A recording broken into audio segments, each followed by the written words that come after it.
Hello everyone, welcome to Daily One Question Practice Series for CSIR Net Life Science 2023। आइए video शुरू करते हैं और देखते हैं कौन से क्वेश्चन को आज हम प्रैक्टिस करने वाले हैं। तो आज की इस वीडियो में जो क्वेश्चन हमारे सामने है वो आया है यूनिट नंबर 11 यानी इवोल्यूशन से। तो यहाँ आपको दो कॉलम दिए गए हैं। कॉलम 1 के अंदर साइंटिस्ट का नाम है और कॉलम बी के अंदर इन साइंटिस्ट ने जो भी काम किया है उसके बारे में आपको बताया गया है। मैच करके बताना है कौन से साइंटिस्ट ने कौन सा काम किया है। ठीक है, तो सबसे पहले बात आई है यहाँ वेलिस की, फिर लिल की है, लेमार्क की है और क्यूवियर की है। देखो लेमार्क के बारे में तो हम सभी जानते हैं कि लेमार्क ने ऐसी थ्योरी दी है कि जो कैरेक्टर हम एक्वायर्ड करते हैं उनका भी इनहेरिटेंस होता है। ठीक है, यानी लेमार्क क्या हो जाएगा, इनहेरिटेंस ऑफ एक्वायर्ड कैरेक्टर। जो कैरेक्टर हमने एक्वायर्ड किए हैं उनका इनहेरिटेंस होता है। ये बात किसने बताई थी, लेमार्क ने बताई थी। यानी थर्ड का हो जाएगा ए। ठीक है, थर्ड का ए हमें दो ऑप्शन में देके रखा है तो हम इन दोनों को तो कट कर सकते हैं।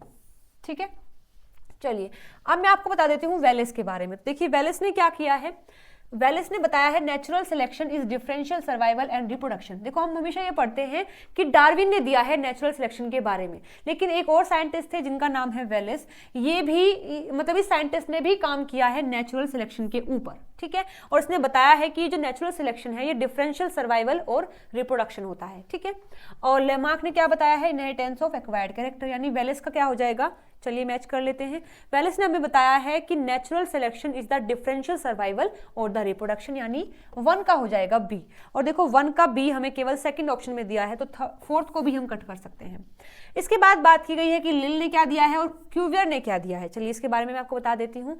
जो लिल है उसने बताया है process that alter the earth are uniform through time.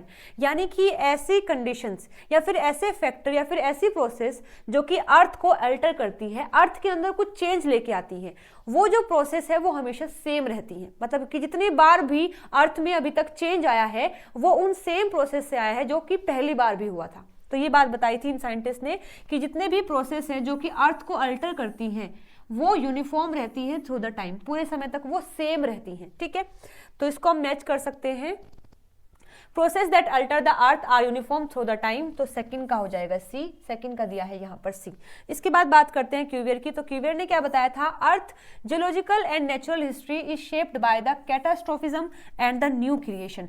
मतलब क्यूवियर ने बताया है कि अर्थ की जो जियोलॉजी है या फिर अर्थ की जो भी हिस्ट्री है वो किस तरीके से हुई है। कई सारे कैटास्ट्रोफिज्म हुए हैं, यानी डिस्ट्रॉय हुई है चीजें, उसके बाद फिर न्यू क्रिएशन हुआ है, फिर कैटास्ट्रोफिज्म हुआ, उसके बाद फिर न्यू क्रिएशन हुआ। इस तरीके से अर्थ की नेचुरल हिस्ट्री है। ठीक है, तो क्यूवियर ने हमें क्या बताया है कि जो अर्थ की जियोलॉजी है और उसका जो नेचुरल हिस्ट्री है have been shaped by the period of catastrophic extinction and then new creation. यानी चीजें पहले पूरी खत्म हो गई है कैटास्ट्रोफिक के कारण, उसके बाद फिर न्यू क्रिएशन हुआ है, फिर चीजें खत्म हुई है, फिर न्यू क्रिएशन हुआ है। ये बात क्यूवियर ने बताई थी। तो डी का हो जाएगा हमारा फोर्थ, यानी फोर्थ का हो जाएगा डी।